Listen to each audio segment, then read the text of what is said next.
The morning of her 18th birthday, Emma Reynolds woke up believing that adulthood would begin with celebration.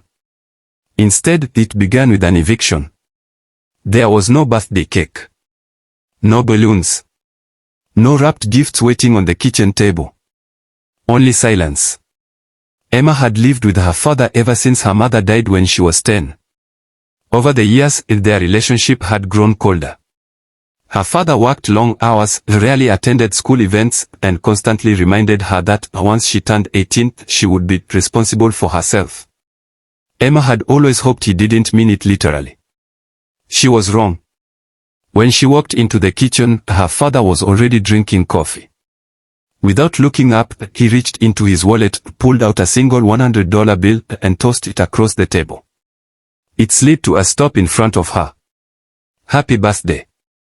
Emma looked at the bill. Then at him. "What is this?" He finally met her eyes. "Your start."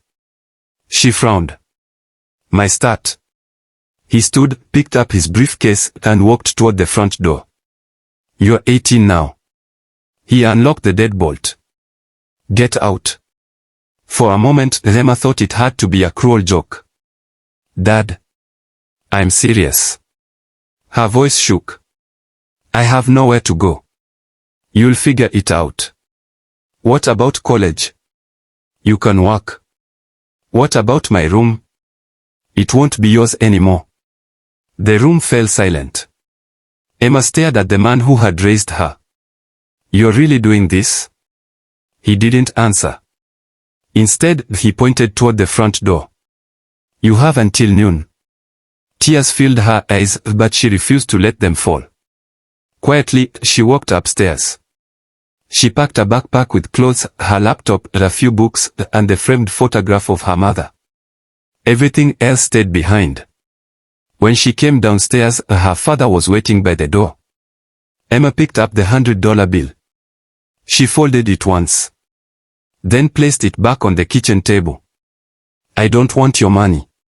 Her father shrugged. "Suit yourself." Emma reached into her backpack, pulled out a large sealed envelope, and held it out to him. "Before I go, I think you should have this." He frowned. "What's in it?" She smiled sadly. "The reason I'm leaving without arguing." His curiosity got the better of him. He took the envelope. Emma opened the front door, stepped outside, then quietly said, "Don't wait too long before reading it." The door closed behind her. Her father stood alone in the silent house.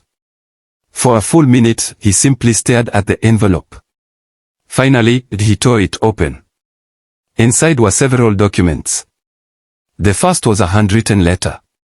The second was a bank statement. The third was something that made the color drain from his face. He grabbed the papers with trembling hands. "No," he whispered. "This can't be right." Then his phone rang.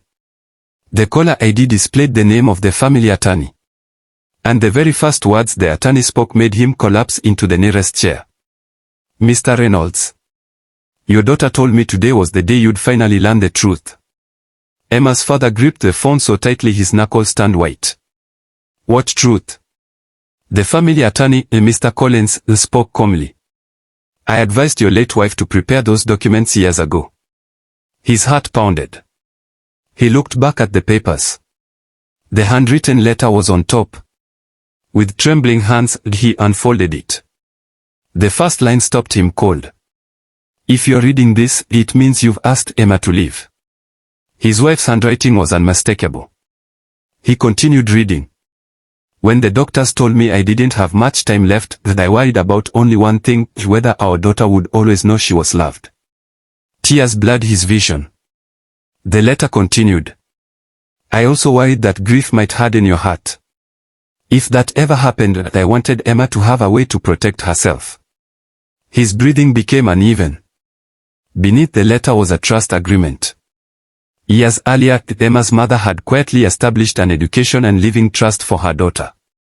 It had grown steadily through investments. Current balance: $612,845. His eyes widened.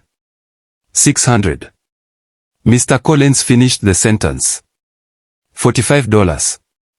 Emma's father sat speechless. I never knew. You were informed. What? The paperwork was sent to both of you. Mr. Collins paused. You never attended the final meeting. He remembered. He had cancelled because of an overseas business trip. His wife had signed everything herself. There was one condition attached to the trust. Emma would receive full control of the money on her 18th birthday. Along with one instruction. If she ever felt unsafe or unwanted in her own home, she could leave immediately. Mr. Collins spoke gently. Emma came to my office this morning. Where is she? She's safe. Tell me. I can't. Please. I promised your daughter her privacy. His voice cracked. I made a terrible mistake. So I've gathered. The call ended. For the first time in years, the house felt unbearably empty. Meanwhile, Emma sat in a small apartment that Mr. Collins had helped her rent using the trust. She wasn't celebrating. She was grieving. Not because she had lost her home. Because she had finally accepted she never truly had one. Days passed. Her father called constantly. She didn't answer. He left voicemail after voicemail. I'm sorry. Please talk to me. I was wrong. Weeks later, he wrote a handwritten letter instead. No excuses. Only regret. He admitted that after losing his wife, he had buried himself in work instead of learning how to be the father Emma needed. Distance became habit.